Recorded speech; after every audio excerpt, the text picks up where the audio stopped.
So we have three community of practices. This is on engineering. We also have one on sustainability and one on asset management. We have some great people. We've got Professor Vutsaratnan on here with us as well from Smart Creek. Today, what we're talking about, we're focusing on this area of anchors and design around those types of things. My experience is that it's an area of engineering which is quite specialized, but in my experience, there's almost no project that we do that doesn't have concrete and doesn't have anchors, because their anchors are everywhere. And sometimes the only way you can get things done is to have the right anchor technology. And I know that, and I'm not an expert in this area, but I do know that there is expertise and there are people who do supply and all of that type of thing. And what we have today is we've got Baz from Hilti, who's basically the industry partner to Swinburne. We have Jessey Lee, who's the academic, and Jessey will present to us some information about the research. And I think today, if we can interact around this particular topic, it is absolutely fascinating. The other thing that, for particular the people that are on who may be working in different areas, don't think that this is just, you may be able to get some knowledge from here that actually applies to your work and your projects and things like that. So you've got some really good people here to do things. Jessey, if it's okay with you, can we introduce Baz? And then perhaps, Baz, if you can just, for the benefit of everyone, just take us through this whole world of anchors, what you do, how your industry is structured, and then why this research is important. And we'll hand over to Jess. Sure. Yep. Thanks, Dak. So Baz is the codes and approval manager at Hilti. So Baz is a very active participant on, the AFAC board and technical committee. He has a wealth of knowledge in anchors. You always go to Baz for, the latest industry updates, what's happening in Europe. So he's definitely our go-to man. So I'll hand it over to Baz to, give us further perspective into anchoring industry. Thank you, Baz. Thank you very much, Jess, and thank you, Dash, for introducing me. It's a pleasure to be here today, as it was already mentioned during the introduction. So I work for Hilti, and I've been with the same company. It's coming up to 18 years next year, so it's quite a long time.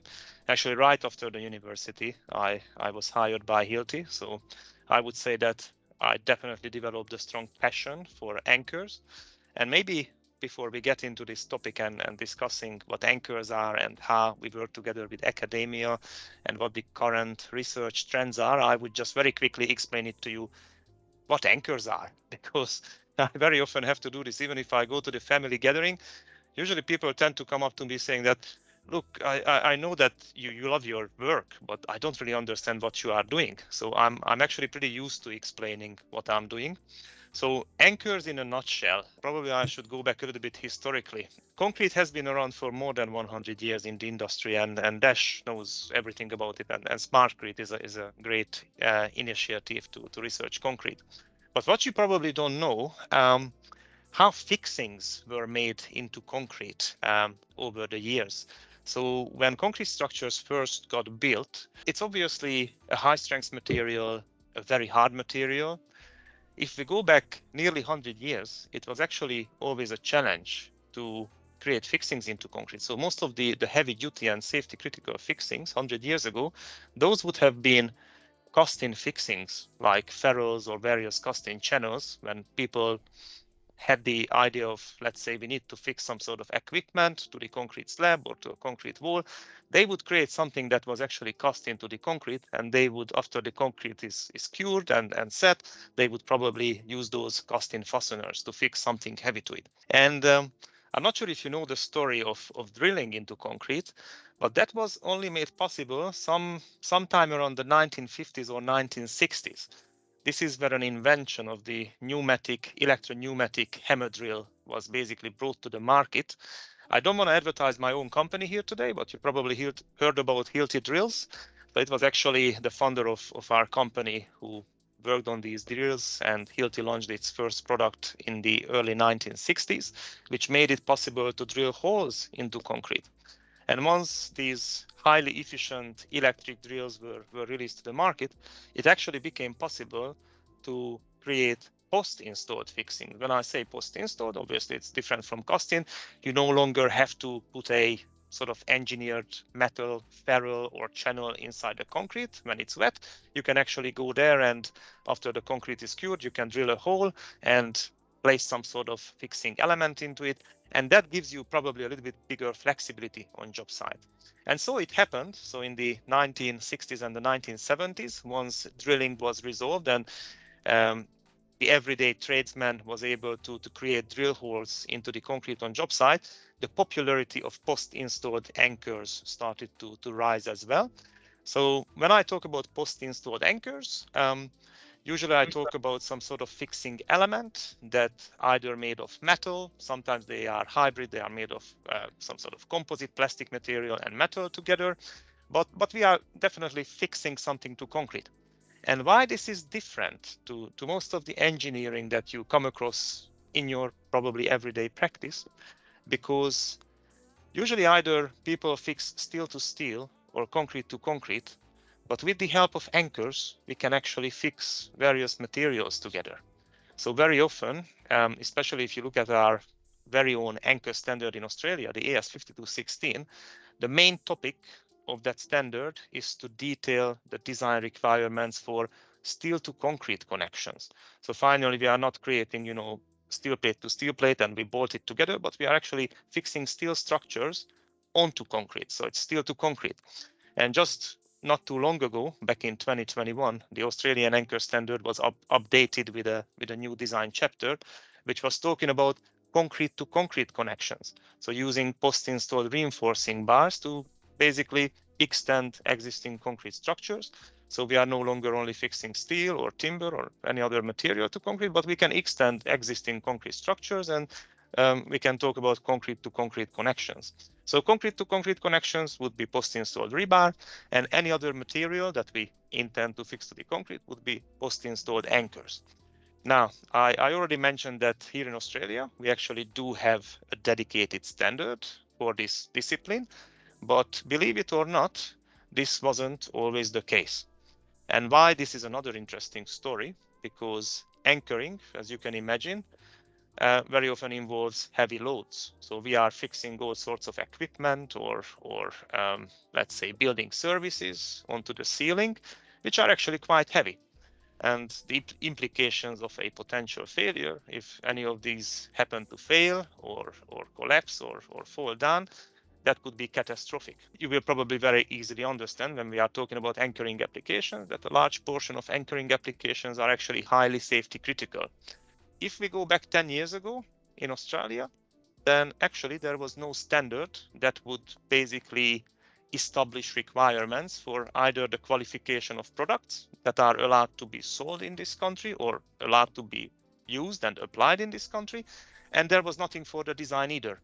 So you can imagine a situation that a design engineer is facing a challenge to fix a heavy steel structure to concrete or create a concrete to concrete connection, and there is no basic default industry guideline or there is no standard for it.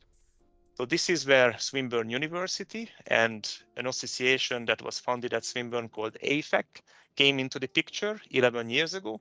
So AFAC is the Australian Engineered Fasteners and Anchors Council. Jessey is here today to represent both Swinburne and AFAC. And what happened back then in 2012, basically a professor from Swinburne, Professor Emad Ged, reached out to various industry partners and let's say suppliers and other influential partners in the industry. And they invited us to sit down together to the same table and see if we could go or cooperate together or work together in order to establish basic industry guidelines or basic industry standards. And fast forward 10 or 11 years, it's probably a very good attestment to the work that was done at AFEC. Now we have a full-blown Australian standard. So basically from zero, we came to a level where our very own anchor standard, AS5216, is now regularly acknowledged and referenced in the National Construction Code. So it's been a very, very busy 10 years, but together with the help of AFEC, we managed to basically establish the very important basic standards and the basic industry guidelines. Now that's just a quick introduction to the word of anchoring. And as you can imagine, there is always change happening in the construction industry. And in the last couple of years, we are seeing that the change is actually accelerating. Anchoring, we always talk about concrete as the primary base material, but concrete actually is going through some changes as well. So there is a lot of innovation happening when it comes to concrete. And talking about innovation, there are always more innovative base materials as well. So despite I said that we've done a fantastic work and AFEC now achieved a very good outcome, which is a strong Australian standard, the innovation always means that the standard needs to keep up with these changes in the industry. And just a recent important design change that seems to be happening, and it's also affecting anchors, is that sometimes concrete is not the regular reinforced concrete, as we learned in the university, but it can be modified and it can be enhanced, for example, with the addition of fiber reinforcement. And all the knowledge that we have so far, and it's based on decades of research and experiments, it always has to catch up with whatever is happening in the concrete industry. So Jessey here today will also talk about what the latest trends are, and for example, what sort of changes and implications it will mean if we add, let's say, metal fibers to the concrete. Will it change the way anchors behave? Yes, we expect it will, and how we can actually quantify those changes in the concrete, which should be reflected in the design as well. From my perspective, I'm representing basically one supplier from the industry here, and the way Hilti operates, we are not only selling, but we are also providing technical advice to our partners and customers, and we are also working closely with design engineers.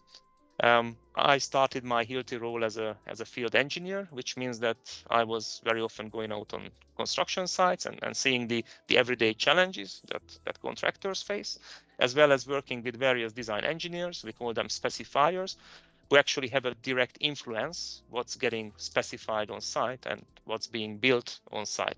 And my job was as well as to provide technical advice to these specifiers and try to work out together what is the best and the optimal solution for a certain design challenge. Why I'm saying this? Because despite having these great guidelines and standards globally, there are always inquiries coming up on job sites or even in the designer's office, which are not yet covered by the standards. And this is where collaboration with academia as well as other industry partners becomes really, really important, because we need research and we need to learn and we need to develop our understanding how to address those special requests and special inquiries. So here today we will be talking about, for example, adding fiber reinforcement to the concrete and how it changes the way anchors are designed.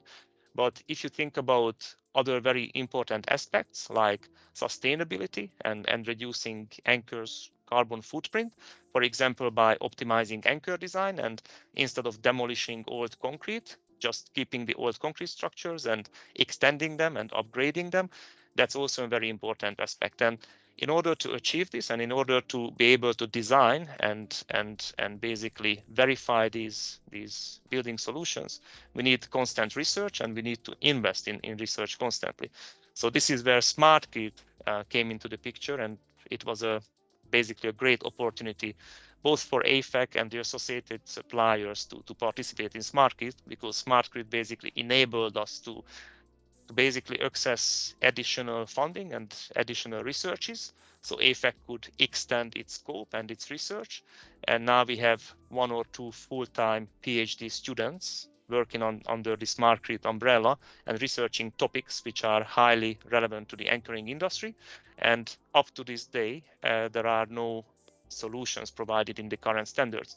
So we actually believe that all the research that's currently happening together with AFAC and SmartGrid, all those findings and all the outcome will eventually filter down into the Australian standards and guidelines. So that's the great outcome that we are hoping, and everything looks like it's working out really well and we are on track.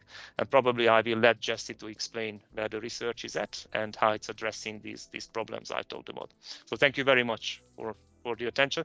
Sorry if it was a little bit too long or too detailed. It's just I definitely have a passion for this topic, and look, if you have questions, I'm more than happy to answer those. Sure, thanks, Bess. That was a very good introduction leading into why this research project was formed. I'll share my screen, and I have a few slides that will go through the background of this project. So feel free. Well, I guess you can stop me during the presentation, or we can have discussion after, which is the aim of today's COP. So our project is P47. Basically, we are investigating the performance of fastenings or anchors into innovative concrete. This project commenced at the start of this year, and at the moment we have 2 PhD students working on it. Prayush is also in the COP, and a lot of the work that I'm presenting here is done by Prayush. So as Bess has mentioned, Swinburne, together with 5 other industry partners from the AFAC consortium, contributes to this project. And we also collaborate with Edith Cowan University in WA to perform some parts of the project. So Bess has provided a very good introduction into what are anchors or fastenings, and typically why and as to why do we need them. So they are basically used for connections, as Bess has mentioned, connecting steel to concrete or concrete to concrete. So some of these application would be quite common to you. For example, a steel deck, connecting to a precast wall. When you're walking on the bridge, for example, you can see balustrades that are anchored into the concrete. So applications like that. So most of you would have been already very familiar with anchors. As Dak has said, they are everywhere. Probably after today, you'll start noticing them a bit more. So anchors are for connections, and also when we are retrofitting a structure, definitely that's where anchors are widely used as well. So as Bess has introduced, there are 2 main types of fasteners or anchors. One, it's called post-install. As the name suggests, they are installed into an existing concrete. Okay, so these are your mechanical type fastenings or your chemical type fastenings, or cast-in anchors. These are placed first, and then you pour concrete. So there are 2 main types depending on whether you install them into existing concrete or cast into fresh concrete. So pros and cons, a bit on the pros and cons on each of them. The pros of post-install, as you install them after the concrete is hardened, you can basically put them anywhere. They are flexible to accommodate layout changes. The cons, obviously, they are more sensitive to installation. Hence, the people who install these anchors really need to know what they are doing. Otherwise, doesn't matter if you have got a Rolls-Royce product from Germany or, it can be the best anchor product, but if they are not installed properly, then, they won't perform as intended. Cast-in anchors, they generally have very high performance. However, as once it's cast into concrete, the location is set. So if someone placed them in the wrong direction, then, bad luck, that anchor is not good. In this case, then post-install fastenings would come to the rescue. So this is the message that, AFAC has been delivering over the decade. There are 3 critical elements for fasteners to perform properly. Number 1, the fastener or the anchor needs to be independently tested and assessed to make sure they are fit for purpose. What does fit for purpose mean? If the fastener is subjected to earthquake application or fatigue loading under fire, so they need to be tested and assessed independently. So the anchor product needs to be pre-qualified. Then the second one comes to the design. So then a design engineer that, for example, DAC at VG&E, needs to go through all the different failure modes that could potentially happen and design for the critical failure mode for the anchor. Last but not least, for post-installed anchors, especially the installation is crucial. Now, for all of these three critical elements, they are currently work that has been established. For example, an anchor product would have a pre-qualification document from Europe to say that this anchor is good for such and such applications. These are its performance. In terms of design, we have Australian standard AS 5216, which covers the design of fasteners in normal concrete. And in terms of installation, AFAC provides training for installers. So all of these are covered for normal concrete. Now, where the gap is the other types of innovative concrete, like Bess have mentioned. For example, steel fiber reinforced concrete could be very high strength concrete or high performance concrete. In this project, in particular, we are focusing on these two main types of concrete, SFRC, the steel fiber reinforced concrete, and high performance concrete in the range of 100 MPa compressive strength up to 120 MPa. Obviously, with high performance concrete, as our buildings, our bridges get longer, get taller, they get more slender, sexier, we need better performing concrete. Hence, this is why high performance concrete is looked into. Also, the introduction of fibers, and this could typically be steel, polyester, glass, and carbon fiber. But for this project in particular, we are looking at steel fibers. Typically, they, depending on the ends, how many hooks they have at the end. So you can have 3D, 4D, 5D fibers. They have different tensile strength, hence different performance as well. So we are investigating the performance of anchors into these two types of concrete. So where is the knowledge gap?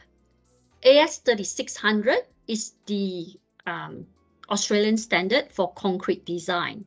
In AS 3600, it covers fiber reinforced concrete with fiber dosage up to 100 kg per meter cube. And it also covers for concrete up to 120 MPa in compressive strength. Now, as Bess has mentioned, AS 5216, which is the Australian standard for the design of anchors, the latest version is in 2021. This currently does not consider steel fiber reinforced concrete, and nor does it covers very high strength concrete. At the moment, the design of fastenings is limited up to a strength of 60 MPa. So this is where we see a real gap, where AS 3600 allows for the use of steel fiber reinforced concrete and concrete with very high strength up to 120 MPa. But currently, anchors that are needed to be installed in these two types of concrete, they do not have a standard that engineers and suppliers, can refer to. And this is an example of an excerpt from an ETA, the anchor pre-qualification product. You can see in there, in the scope of an ETA, it will say that, the anchor is good for, concrete strength classes, 20 MPa to, 20/25 to 50/60. This depends on whether it's measuring using the cylinder strength or cube strength. And you can see here, it states clearly it's for without fibers. Well, great literature review has been conducted. It was found that there's very limited research work that has been done for performance of fasteners in steel fiber reinforced concrete, particularly for cracked concrete. Why we'll be mentioning cracked concrete a lot? Because if you can imagine under seismic loading, buildings sway and move and concrete crack, and this crack will open and close. So hence, the fasteners performance not only need to perform in concrete that has not cracked, but also in concrete that has cracked. So there's some limited research done in concrete with crack width up to 0.5 mm. But, for more stringent seismic requirements, the fastenings are required to perform in concrete with crack width up to 0.8 millimeters. So the the anchor needs to continue its performance. when the crack in concrete is up to 0.8 mm. And when the crack cycle, meaning when the crack open and close, this is during, earthquake event as the building, well, I'm just using building as an example, move from one direction to the other, the crack would open and close. Hence, our research objectives, number one, we want to understand the material properties, the performance of fiber reinforced concrete and high performance concrete. So understanding, the material properties in terms of its compressive strength, tensile strength, fracture energy, elastic modulus, because these properties will actually affect the anchor's performance. And then the next one, we are required to develop a test setup to test fasteners in cracked concrete configuration for fiber reinforced and high strength concrete. And finally, with this test setup, and understanding of material properties of this innovative concrete, it allows us to investigate and assess the tensile behavior of fasteners for seismic requirements in this innovative concrete. So 3 main research objectives that we are currently working on. And the final output would be producing design guidelines that can be absorbed into the next version of AS5216, hopefully. And that way, engineers and everyone in the community can benefit from this research. So a bit into current progress. I spoke about understanding the material performance for the SFRC, steel fiber reinforced concrete and high performance concrete. These are typically the 4 types of tests that Prayush, our PhD students, have been conducting. A standard compressive test where we crush the cylinder, splitting tensile test to understand the tensile performance of the concrete, Young's modulus testing, and this last one is actually one of the most important tests, is to understand the fracture energy, meaning when the concrete will start to crack. Obviously, as you can imagine, with the introduction of fibers, then this actually increase the fracture energy of the concrete by quite a lot. And from literature review, fracture energy is known to affect the performance of anchors. So that's what we are looking into.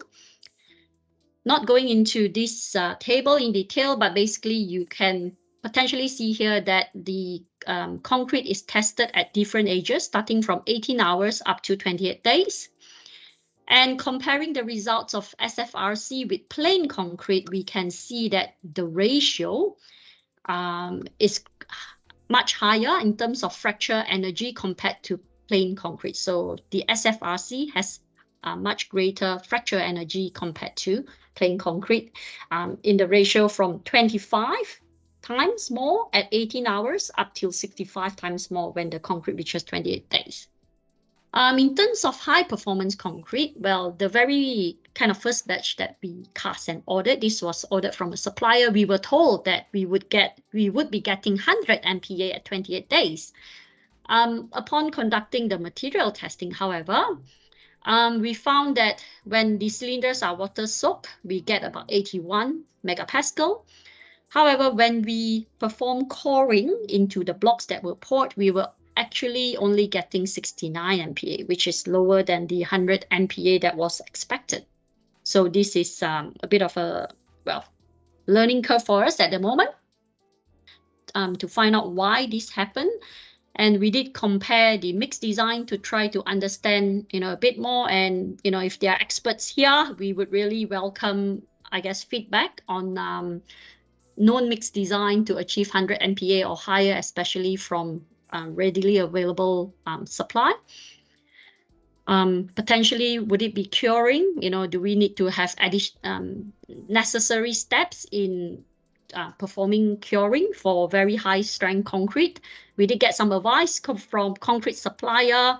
We're told that it's typically quite normal, as per the usual curing. However, we could apply a layer of coating to help with moisture loss. And the other challenge that we have would be, getting readily supplied steel fiber reinforced concrete from the industry as well for the different types of fibers that, we are interested in performing the research. So a bit more update, we did perform some testing of fasteners in the different innovative concrete. Here I just showed a slab that was cast by Prayush, and some basic testing of anchors in uncracked concrete setting. So in steel fiber reinforced concrete, we found that typically they perform well as expected from prediction. However, sometimes we get some combined failure mode. At the moment, it did not show that. We were expecting actually, potentially with the introduction of fibers, we might get better performance for the anchors. However, from the very preliminary test that was conducted, we didn't seem to get that. And when we test in the high performance concrete, around the 70 to 80 MPa, despite the depth of the slab that we have cast were meeting the requirement from test recommendation, splitting still did occur, which suggested that we may need to go deeper with our test specimen. So these were some learning curves that we had from the prelim testing. And next we move on to preparing specimen for cracked concrete, and you might be able to see from the video. This was a manual way, so that's Prayush there hammering into the concrete to generate a crack in the concrete plane. And once the concrete is cracked, then anchors is installed, and then tests can be performed. So in cracked concrete, this time we perform cyclic loading. This is just one of the test protocol that was conducted. So, so the anchor is installed in a crack, and then the load on the anchor is pulsated. So challenges here would be to ensure the crack is uniformly formed throughout the cross section of the concrete block. And Prayush did some coring, and it found that potentially maybe the crack did not go through all of the anchor, so we need to refine our method of forming crack in the block. So here we are into the next phase, where we now load up our anchor specimen into our 5 meganewton actuator.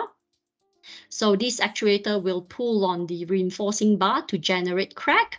We seem to get quite good results at the moment, so more work will be done in the next few months. So quick summary of the lessons learned. So we probably need to increase the depth of our specimen, especially for high strength concrete, to prevent that splitting failure that you have seen earlier. And we will be putting on LVDTs, more LVDTs, that's to measure the crack width all around the block. And from preliminary test that was conducted, it appears that the steel fibers potentially did not add on to the anchor performance as we have hoped. So the next stage would be exploring using shorter length fibers to see if we get the difference. But we are still at early phase of the experiment, so definitely there'll be much more investigation, and that's the beauty of research. We have so many hypotheses that as we conduct these experiments, then we find out and we learn from it. So I will now, I guess, open up to the floor for feedback and discussion. Just quickly on AFAC website, there are many technical publications that, they're all for free if you are interested in finding out the different topics on fasteners. And also we have free online training module for students, for engineers who are working on anchors. So if you register on afac.com/ICP, all the videos and quizzes are freely available. And that's it from me. Thank you. Okay, I was going to just say that just in terms of process, if we can do what Jason has just done and raise his hand, we can then, it just when we do, I hate these things online. I wish we were all in a room together, but given that we aren't, if you can just put your hand up, and it's great to have questions. Jason, please. Thanks, Jesse. You tweaked my interest with the problems with the achieving 100 MPa. I'll say from a supplier's perspective, the results that you got there, it's actually hard to stuff up that much. So I'm not sure exactly what might have happened, but I do have two things that immediately came to mind, I know I've had experience working with different universities with research, and sometimes you mentioned curing there. You'd use proper curing baths, 23 degrees, all that sort of stuff?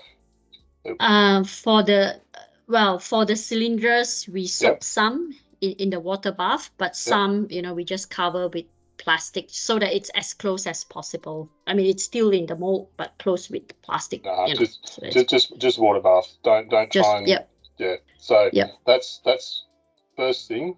I've had a university tell me that my 50 MPa was only going 40, and on the same day I supplied it and got 70. So that's one thing. The other thing is the size of the load. So this was this batched out of, this was a concrete truck that was delivered to site, was it? Yes. Okay. It's 2 meter cube when we ordered, but Prayush can correct me if I'm wrong. Yeah, because we try to make sure we are ordering at least 2 cubic meters so that it can mix well. Yeah. Exactly, and 2 meters is probably enough to offset what I'm about to say, but you can, particularly in high strengths, you get paste sort of as you're discharging. So you mix it, the 2 cubic meters is down the bottom of the agitator, and then as you discharge, as it's going through the fins and down the chute, everywhere it goes, it leaves a trail of cement paste. So you're losing a portion of the cement paste as you discharge. So it's not quite the same design, but 2 cubes probably, I would say minimum 2 cubes. So you've done that. It might have impacted. It wouldn't have impacted to go from 100 down to 80, whatever it was. But quite interesting was when we actually core the block, and once we core, we actually try to follow whatever that's in the standard. Found that it's 69 though. So that's a question for us as well. Anyway, just thought I'd put those 2 things. Oh, thanks. Thanks, happy to look at the design too. Olivia, welcome, and please share our. Hi, apologies for my lateness. Sorry, I was on Brisbane time, so I'll apologize just to start off. I'll just add my 2 cents before asking you, Jessy, a question. Thank you again for your presentation. Just to add on with what Jason mentioned, I would assume with 2 cubic meters, they probably would have butterballed the agi just to prevent, I guess, the pace issue there. Just to add on with Jason, I think the most important thing is curing, because when it comes to putting it into like a lime saturated bath, it helps with the proper hydration of the cement. So that's pretty key. And also looking at I would say look at your air content, ensure that you are compacting it and getting all that air out. So that's just my 2 cents on that. And the question that I had, because I don't really have that much knowledge in anchors, but you said AS 5216 doesn't mention steel reinforcement in regards to anchors. What do you use, I guess, because it's not mentioned in that standard in regards to like parameters and characteristics? Yeah, look, there is a very unique element to anchor design, which usually surprises structural engineers when they first hear about it. But for anchors, when we use AS5216, by default, the strength of the reinforcement is not taken into account. We fully utilize the tensile strength of the concrete, which is obviously quite the contrary to common reinforced concrete design theory. But if you think twice, because a lot of anchors are post-installed, and sometimes the installer or the building is already old and existing, and by the time the anchors are installed, it's a totally different engineer dealing with these issues. So they don't necessarily know where the existing reinforcement are or how much stresses are already being put on those rebars. So we cannot really utilize them. So the way anchor design theory was developed, it just, relying first of all on the tensile capacity of the concrete. So that's anchor design theory. Over the years, anchor design theory was extended with other theories, and now certain design methods can actually incorporate the strengths of what we call supplementary reinforcement. So we can actually take into account of some of the effects of casting bars around the fixings. And also we have post-installed rebar design methods where we can actually splice post-installed bars with the existing reinforcement. Just probably the comment of Jessey was around that fact that by default, anchor design theory is a bit of a black sheep when it comes to designing concrete connections because it relies on the tensile capacity of the concrete. So that's why we were, also interested if we add fibers to the concrete, will it change the breakout formula for the concrete cone failure, which is a very typical failure mode for post-installed anchors? By default, if you look at the formula of the concrete cone failure, it obviously depends on the embedment depth, how deep you go into the concrete, plus the tensile strength of the concrete, which is in the formula, it's expressed as the compressive strength under the square root of the concrete. But this is very interesting what we see already, that high strength concrete and fiber reinforced concrete, we might have to adjust the concrete cone breakout formula slightly because the K factors, the constants in the formula are a little bit off. So for example, in the pull-out tests, if you paid attention, some of the concrete cones are actually very, very wide. We just need adequate research information and test data to basically verify that actually the cone formula, the cone strength is a little bit improving as we go higher strengths, or maybe as we add the right lengths of fibers. So that's probably what Jessey meant when saying that the reinforcement is not taken into account. Woot, over to you. Yes, thank you, Barry and Jessey, for your interesting presentation. I guess I just a bit just wonder. You mentioned that fracture toughness is very important for anchorage. I think from the earlier presentation. Now with especially steel fiber reinforcement, although if you test traditionally for the fracture toughness, you definitely will get higher fracture toughness and also higher tensile strength in a conventional testing. But I think in the real situation, when the anchorage is being pulled out and so forth, I suspect that the fiber actually would act as a stress concentration point and actually initiate cracking within the uncracked concrete bit. And that may actually change the assumption that increased tensile strength and increased fracture toughness actually would improve the anchorage strength. I wonder whether you look at that aspect at all. Yeah. So thanks, Wood, for the comment. Very interesting indeed. So in the research conducted, in Europe, they did comment that, preferably the fiber length is short compared to the anchor depth, because when they conducted the test in uncracked concrete, they did observe on average some 30% increase in the concrete breakout capacity. So that's why we were intrigued as well, and we wanted to investigate with different types of fibers that are more sort of locally used here in Australia. We tested with the longer ones, and now we might go to the shorter ones. But whether that would act as the weak point, that's interesting. We would definitely take that into consideration and try to observe. But I don't know, Bess, did you come across anything like that? Yeah, look, we definitely did, not with fibers, but even with, let's say, dense reinforcement close to the surface of the concrete.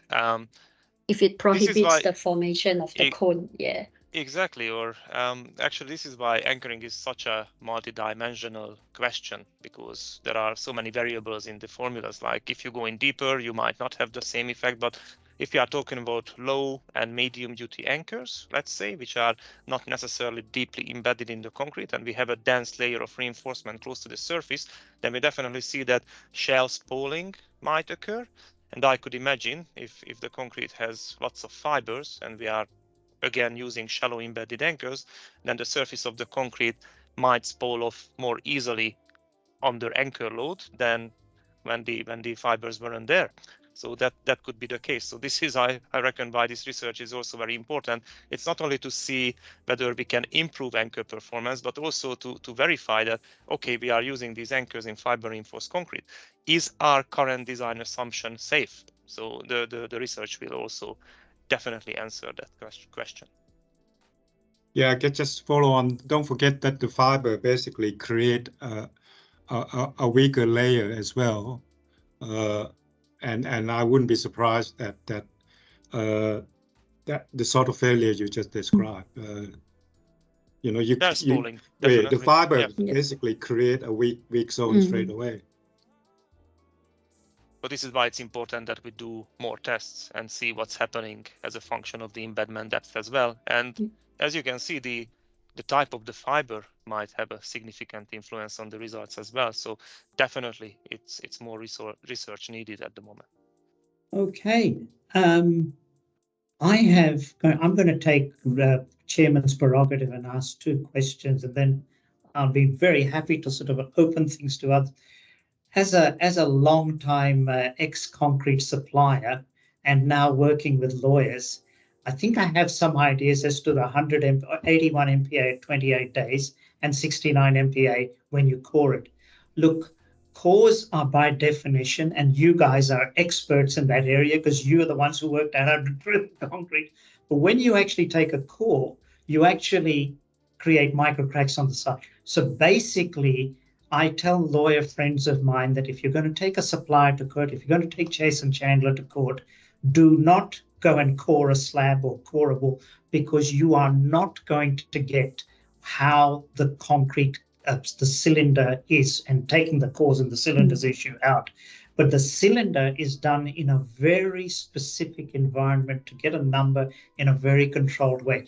When you take a core, it doesn't surprise me that you get a lower number. In fact, AS3600, AS5100.5, when you are looking at, there is factors to actually increase. The whole area of coring is really complex. So I would fully expect, and particularly for 100 MPa, and it's interesting that you got 81 MPa for the 100 MPa, but I would fully expect that 100 MPa, you're going to get core strengths. And if they're uncorrected, they will be significantly less than 100 MPa. So that's the first thing, because it just, when we're doing designs, we do not design on the basis of, this is for standard concrete. When you're talking about anchors, what you and Baz are saying, I absolutely agree with. But when you're doing it on concrete, you are actually looking at the cast strength, and then there are factors in the design to do whatever. The second thing I wanted to just talk to you about was normal concrete. So you've used the word normal, you've used plain. You've used high performance, and I think that, look, actually, as an ex-concrete, and when I look at the people that are on this call, I'm sort of looking, and at times we've discussed this over the years. So when you actually look at the class of concrete in, say, AS3600 or 5100.5, we have normal class concrete and special class concrete. And normal class concrete is effectively structural concrete 20, 25, 32, 40, and 50. We don't actually have, we have 60 MPa concrete, but it's not a standard grade. The special class concrete standard grades are 65, 80, and 100. And then, of course, now 120. Don't ask me how you can statistically differentiate between 100 MPa and 120 MPa, because when you look at the way the things are measured, well, people like Jason can tell us much more about that. But the thing is that I think that it's really important that if you're looking at this, make sure that you go to the relevant standards, because just like you have an anchor standard, there's a specification and supply standard, which talks about that, and effectively special class concrete as anything else. So you're talking about performance and you're talking about strength. And I remember in the early years working with Voot and others, we used to talk about high performance concrete being 2 MPa, but you could pump it 100 kilometers. I mean, that's a high performance concrete as well. But when you're talking about high strength, look, I think that it's really important to get your terminology right, because then that sort of augurs, that's how we design things. So that's where your research becomes much more relevant. I'll stop talking now and basically take any other questions or feedback from you guys, Baz and Jessey. Thanks for pointing that out, Dax. We'll be, much more precise in our terminology next time. The other thing is, I've just been on a legal case where we're looking at steel fiber reinforced shotcrete. So just looking at exactly this. And now the interesting thing with fibers, and particularly the steel fibers you're talking, my experience is they're used, the two areas where these things are used more than anywhere is in slabs. And sometimes it could even be tilt up, but generally in slabs and slab on grade, external, internal, and in sprayed concrete and shotcretes. So the smaller fibers tend to go into sprayed concrete. In terms of anchors and things, I mean, we do use a lot of anchors in those sorts of applications. So your research, I think, is very important, but it may be sort of prudent to sort of just think about, well, you're looking at fiber reinforced concrete, what applications? And, you know, Baz, I mean, these guys are out there, they'd be able to tell you exactly where things go. Yeah, so yeah, I'm just sort of thinking, I'm sort of in my head. Then the other thing I'm thinking about is you're looking at earthquake, and I'm sort of thinking, well, you know, we don't have the earthquake is really important, but it's not one of our critical conditions in Australia. But we do have lots of things with cracks of 0.5 and 0.8. So again, your research is really important. It's just a case of contextualizing it. I'm going to stop talking. Voot, you've got your hand up. Yeah, I think now that we have the expert in the room, I just draw attention to Barry and Jessey regarding the recently released technical specification for geopolymer concrete and alkali activated bias concrete. Just wonder whether the anchorage issue has been looked at in TS 199 or not. I was involved, but I mainly concentrate on the durability bit and forget to look at those structure bit. So with anchor performance in geopolymer concrete, we only did, well, minimal work on it in terms of uncrack geopolymer. But this with geopolymer concrete, again, you know, it's depending on how you cure it. Is it at elevated temperature or ambient cured? So we look at the one where it's prepared in, you know, ambient temperature. And we did find that especially for geopolymer concrete, the current formula, it's not good. The current formula to predict the concrete cone is actually not relevant for the concrete that we have looked at, because the current formula relies on square root of F-C. We find that if we just plug it straight in, you know, it doesn't predict anywhere close to the performance. So we actually need the fracture energy of the geopolymer concrete, which again goes back to, you know, performing those material testing. Now, so it's still at very initial stage, but there's, you know, even more work that needs to be done in terms of research in the space of geopolymer concrete compared to, you know, SFRC, which, you know, Europe has done some of the work there. But the TS 199 basically noted that the fact that you may not be able to just use the 3600 to work out the anchorage and so forth. Mm-hmm. I haven't looked at it, so I'm asking, I guess. I mean, as far as I'm aware, nothing yet. Nothing yet. Okay. Yeah, right. That's good. Yeah. I agree, Jessey. So no work has been done, and that's just another point why you can see why it's so important to constantly research anchorage, because we need to keep up with the industry, clearly. So maybe that's another project that you can put up, I think, for smart grid. Yes, the problem is when you get into all these areas and, you know, you're talking about fibers and you're talking about the cracking of the fibers and you know, you're talking about, you know, the different types of concretes and the TS 199 that Voot's talking about. I mean, these are more and more PhDs, and you guys have only got 2 PhDs, so you've got to make sure that you look at the commercial, what you're looking to try and address, and focus on that and say, yes, we're looking at high performance concrete, but we're not looking at this, and this. We're looking at that. Because otherwise it just becomes so big. It's just... Yeah, but SUT, Swinburne has done so much work in geopolymer, I guess. That's why I thought Jessey might be aware of what's going on there. I mean, definitely that's in, well, new PhD students that are going to start with us, well, end of the year. That's the plan next to look into geopolymer and encourage performance. But yeah, it's slowly getting there. But yeah, we are starting the research as well. Yeah. Very good.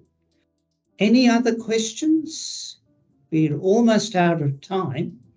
If not, Olivia, you are chairing at the moment the other community of practice group.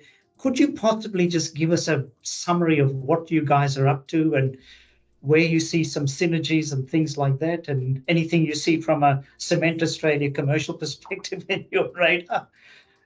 Yeah, just for the sake of time, I'll just, I guess, give a bit of a little overview as to what the sustainable community of practice is. So we've had 2 sessions this year. We started, I think it was in July, that was the first session. I think everyone knows by now the hot topic is sustainability. I've been in this industry for a couple of years, straight out of uni. I decided to go into looking at civil materials. And so I guess the importance of sustainability is quite crucial, not just for the future, but also for today. So in order to, I guess, achieve our objectives for 2050, 2040, 2030, we really need to start changing things today. And Barry kind of mentioned this in regards to some issues around standards and things that we need to change in order to achieve those objectives. Specifically for the sustainability community of practice. So we've, I guess our first session was about what are the issues around sustainability?